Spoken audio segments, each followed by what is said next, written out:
Welcome to the small town of Quesby, just 80 kilometres or 50 miles south of Brussels in Belgium. The third round of the World Outdoor Trials Championships. And after the disappointing cancellation of the event at the famous Bilstein venue last year, we returned to Belgium in 1999 with a completely new venue. This is Marcel Justribo with a completely new haircut. He, of course, riding the Montesa. And he'll be looking for a good result here, as indeed will all his young Spanish brethren, because they'll be up against the man who hasn't yet been beaten, Doug Lampkin, and this man, number 7, Steve Colley. He rides for the Andorra Gasgas Jordi Darras team, and he has for his teammates the youngsters Raga Kabastani and Mark Fresher. Colley, of course, looking to improve on a disappointing start to his championship campaign in Spain and Portugal, and a very cheerful big bruiser, well, momentarily cheerful, Bruno Camozzi, 27 years old, the same age as Steve Colley, and almost as long serving on the World Trials Championship scene. He also a member of that Jordi Darras Andorra Gasgas team. This man, the quiet man from Kent, Graham Jarvis, a startling change of machinery, however, from the French Scorpa onto the new Spanish Bultaco, making its first appearance, well, in recent years anyway, in a World Outdoor Trials Championship. After Jarvis, Albert Kabastani, one of those youngsters on the Gasgas team, the Andorra Gasgas team. We expect great things from these guys. If the weather stays good, of course, they perhaps won't be so happy with the sort of shale sections that we've got here and some of the semi-demolished outbuildings that these guys will be riding through across some huge boulders as well. The weather a little bit iffy. The riders were hoping that it would rain to make things a bit harder, or at least some of them were. And certainly Dougie Lampkin was the championship leader, because the harder it gets, the better he tends to get. This is Marcel Justribo again. He obviously hasn't been in the Scouts when he was a kid. Difficult to tie those punch cards round your neck sometimes. Coming onto the stage now, Amos Bilbao, and a bit of sunshine as well. Quite the opposite to what this man, Dougie Lampkin, would have been hoping for. And here's Salvador Garcia with his rider, Mark Colomé. Colomé looking surprisingly happy. He's not had a good start to his championship campaign. He's the man we would expect to be challenging Lampkin. He's the last man to have been world champion before Lampkin.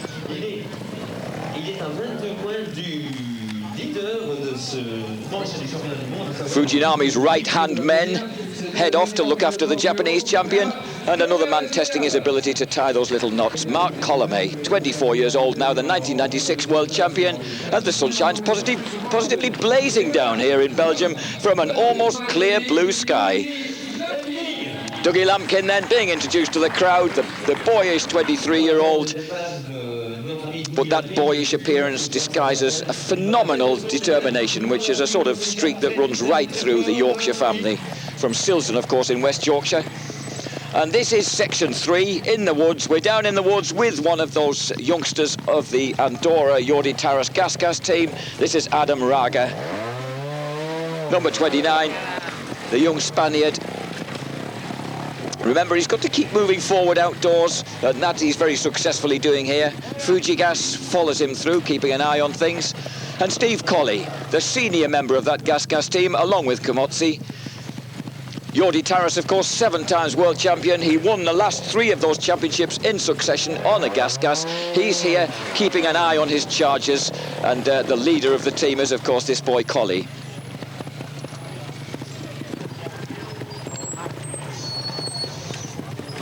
Everything fairly comfortable so far then, and this, the sensation of the weekend, of course, Graham Jarvis, that change onto the Bultaco. Bultaco, of course, lost their number 1 factory rider for 1999 when David Kobos broke his leg at one of the indoor rounds. So Graham Jarvis changing over to the Bultaco will be a welcome addition to their team. This is Mark Fresher.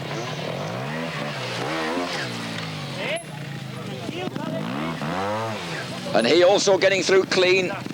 This is section 5, and this, Marcel Justribo. Still only 20 years old, although he won that European title way back in 1995 at the disgracefully young age of about 16. Here's Dougie Lampkin, of course. He was only 17 when he won it in 1993, and he skips clear of that. He liked that section, a very, very English, traditional sort of section indeed. And this Mark Colomé, signed up, of course, until the end of next year with the Montesa Honda outfit. he also skips through clean. Now this, not such a tasty section, 7. These rock steps, although the sunshine is still out, these could prove to be one of the more awkward hazards. Now this is Fujigas. Remember, he's really the main man from Japan with the injury to Kenichi Kuriyama in January in Sheffield. So Fujigas has got... Oh, and he's in trouble.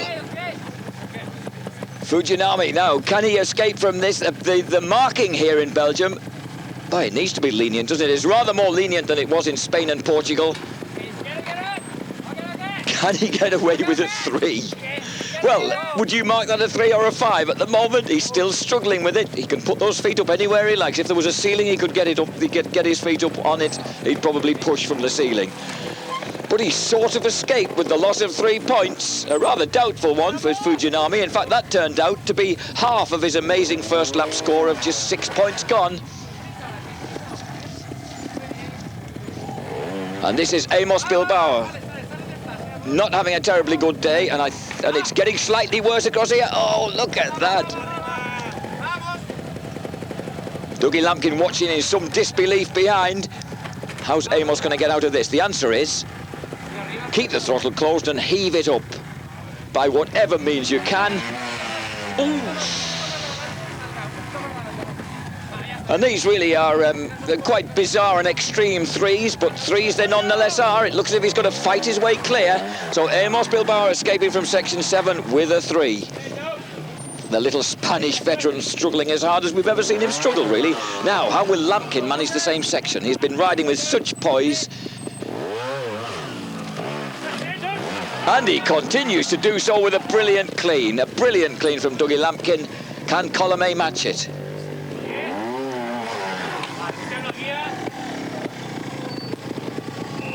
Drops it down into the hollow, keeps it moving forward, keeps it juggling forwards, and he's out. Marc Colomé also clean. Now the Spanish Federation, Montesa of Jose Maria Alcatraz to his friends, and he's, oh dear, he's certainly bent the back of that, hasn't he? So that was a comprehensive 5, and there's Jordi Tarras, the gentleman with the without the hair and with the green bib in the foreground there, watching one of his boys, Albert Cabestany, on section 8. Malcolm Rathmell also keeping an eye on things, and this is his boy, Graham Jarvis. Jarvis having a brilliant first lap, absolutely sensational first lap, eventually dropping only 8 points on the Bultaco. And look at the way he just coaxes it up here. This is almost a classic English section. Malcolm Rathmell himself would have enjoyed riding up that in his Bultaco days. And here's Dougie Lampkin. Martin Lampkin right behind him. Oh, okay, now forward, shouts Martin.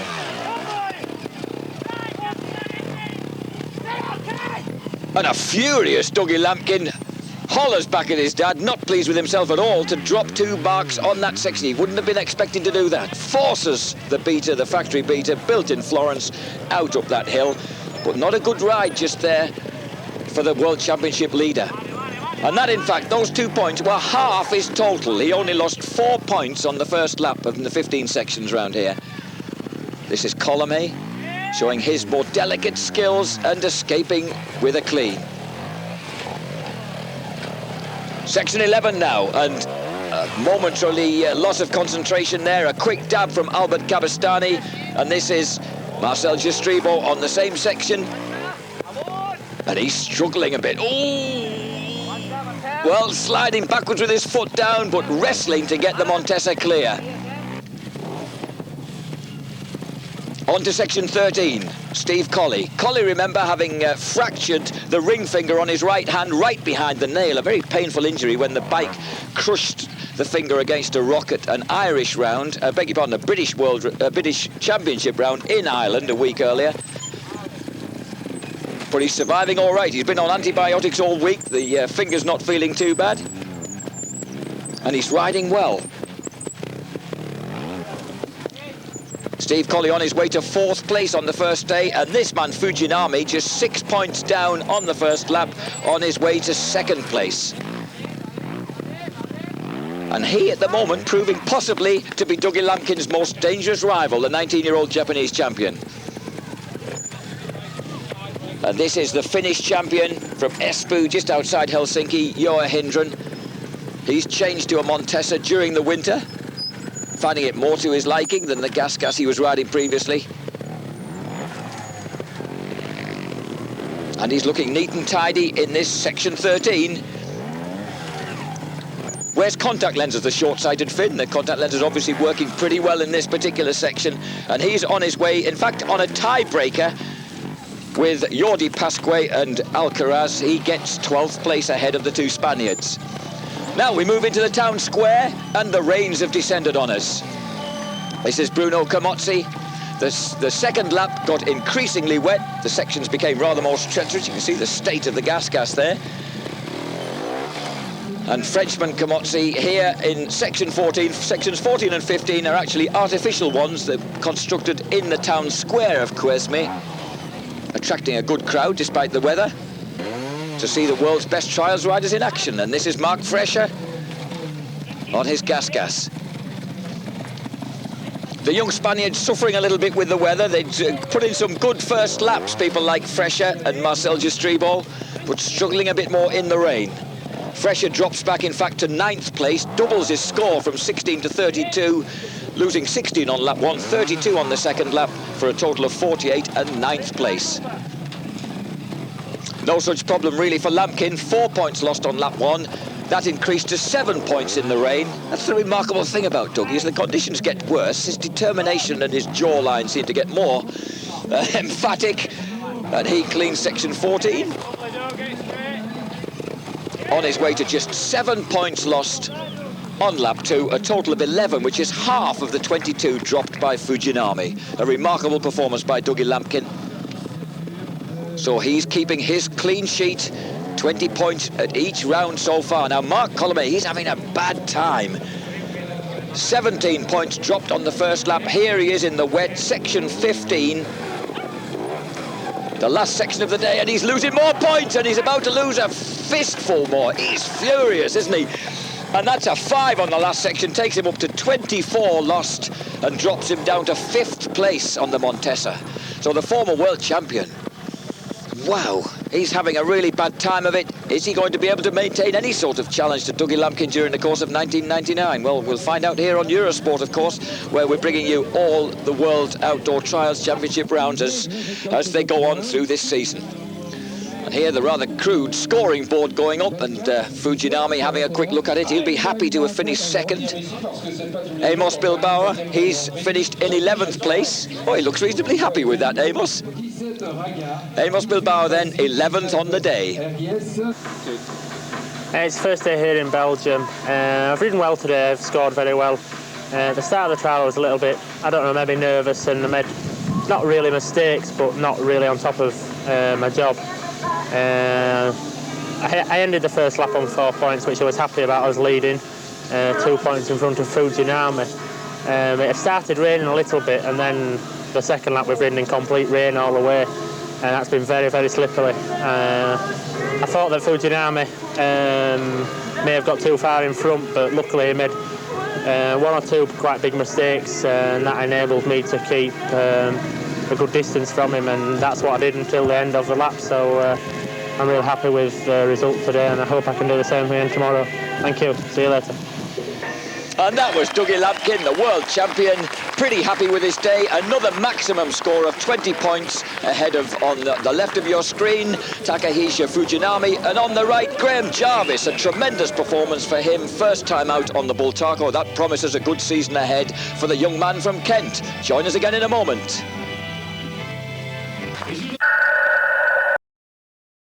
Belgium, the second day of the third round of the World Trials Championship. And we're ready to go. It's been raining overnight, so the sections will be a little bit greasy, especially the ones that are in a sort of shale quarry and with lots of boulders around. And we're expecting the young Spaniards to perhaps find it a little bit tougher in this sort of going, who knows. Jose Maria Alcaraz, Albert Cabestany. This is Cabestany on the Andorra team, Jordi Taras Gasgas. He eventually finished in 10th place with 50 points lost on the first day. Can he better that on the second day?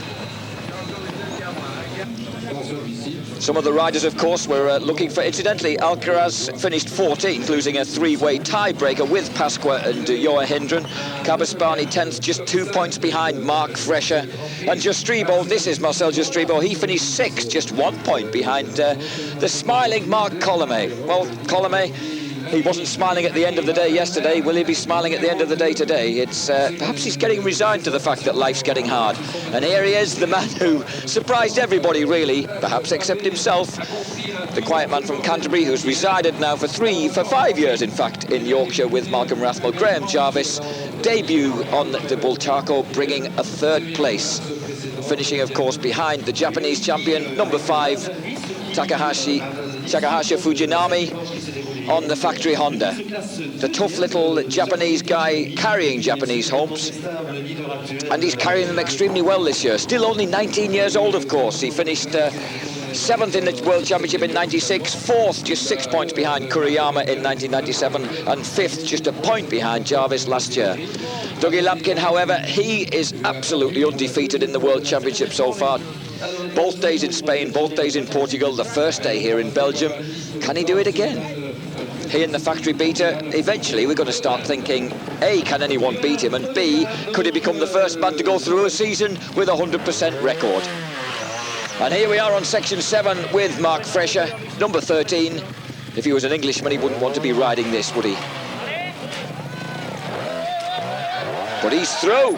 A good clean from Mark Fresher. And behind him, the man with that fractured ring finger on his right hand, on his clutch hand. Beg your pardon, on his throttle hand. Oh, and he's slightly in trouble already. Slippy sideways like a crab there, and it looks like a 3 is going to... 3 points might be lost here for Steve Colley. And at the moment, Colley is actually the guy staying closest to Dougie Lampkin. Lampkin has so far been clean. And Steve Colley was doing very well until he hit this problem here on section 7. But he escapes with a 3. A brave 3 for Colley. He doesn't look too pleased with himself, but at the moment he's the nearest man to rival Dougie Lampkin, because this guy, Marc Colomet, he had a bit of a nightmare start to this first lap, and he's already dropping more points here on, so another foot goes down on section 7. And Marc Colomet's not pleased with himself, the 24-year-old Spaniard. And there's James Dosser Lampkin, Dougie's cousins, giving Dougie Lampkin instructions from the back there and getting him on the right line, and another perfect clean for Doug Lampkin. So far clean on lap 1 of day 2 here in Belgium. The boyish face of Adam Raga. He is on section 10 and looking very, very good. The Spanish kid cleaning section 10. Marcel Jastribo not faring quite as well. 2 down so far.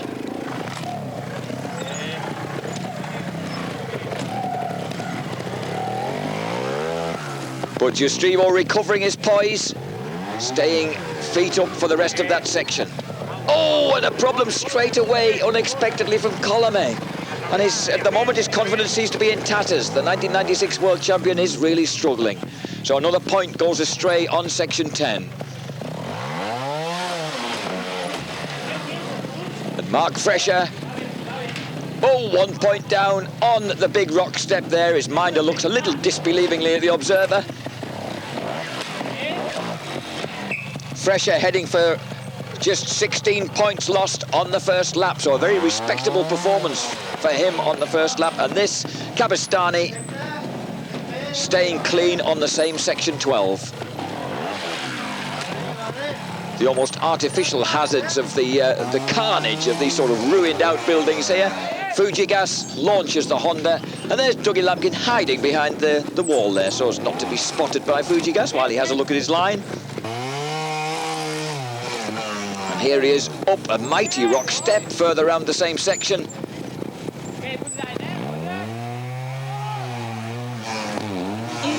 waves a leg and he's got to drop his right foot. Both feet go down there. 2 points lost right at the end of section 12 for Fujigas.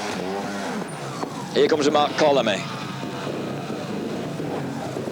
Fujigas not having such a successful second day, hence ends up with 19 points down on section 1. Mark Colomé only 1 point better on 18. And in fact, it's Colley who's the nearest rival to this guy, Dougie Lampkin. Lampkin up the concrete step.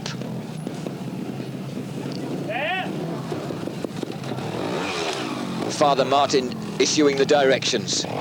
Martin takes the shortcut to the top here, up the rock step. Oh, and come on, he shouts, because Dougie just has to drop his left foot there, and that's one of only 6 points that Dougie Lampkin loses during his first lap. Now, Graham Jarvis on section 13, not having such a good day. The Bultaco rider slips to 9th place on the second day, so in contrast to that sensational third on day 1, not finding the Bultaco. Oh, look at those storm clouds in the background. Look at the clouds, and that is the threat of rain here. And in fact, the rain came in big style for the second lap of day 2 here in Belgium.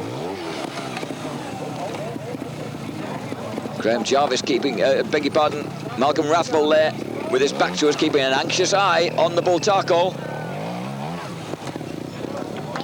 But a neat clean of section 13. Now it's getting wet, and that shale is getting slippery, and this is Bruno Camozzi. What Camozzi does, he's had a look at the weather forecast. He didn't like the look of it, so he's rushing ahead, as he has done before. He was very quick round Hawkston Park last year in the British World Round.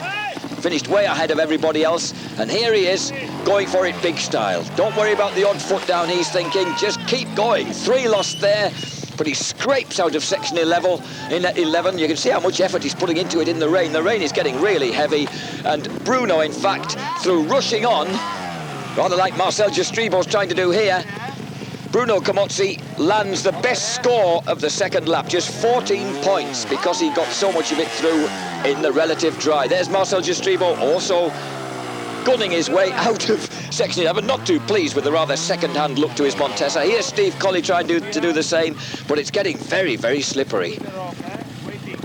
Just 13 points down on lap 1, but he ends up with a rather colossal total of 29 on lap 2, and this was a big 5 on his way. Steve Colley, a few anxious assistants there. He survives that fall all right on section 11. And Colley ends up with another 4th place just off the rostrum, but another good score for the man from the Isle of Man. And here we are on section 15. It's been tough on these boys, the second lap with the rain coming down. Takahisa Fujinami, he ends up down in 5th place with a 25-point loss on the second lap. Mark Colomé, not looking terribly happy, rescues 3rd place overall with just 21 points lost on the second lap. And you can see that he's not looking too happy with things. Certainly Salva isn't in the background. That punch card tells us that total of 21 points makes 39 in all, puts him in 3rd place behind Bruno Camozzi, a surprise 2nd overall on the second day. And who won it? You've guessed it, just 16 points lost despite the rain, a total of 22, and another clear win, 8 points ahead of Camozzi for the Yorkshireman Dougie Lampkin, which means that Lampkin has just, he is total now.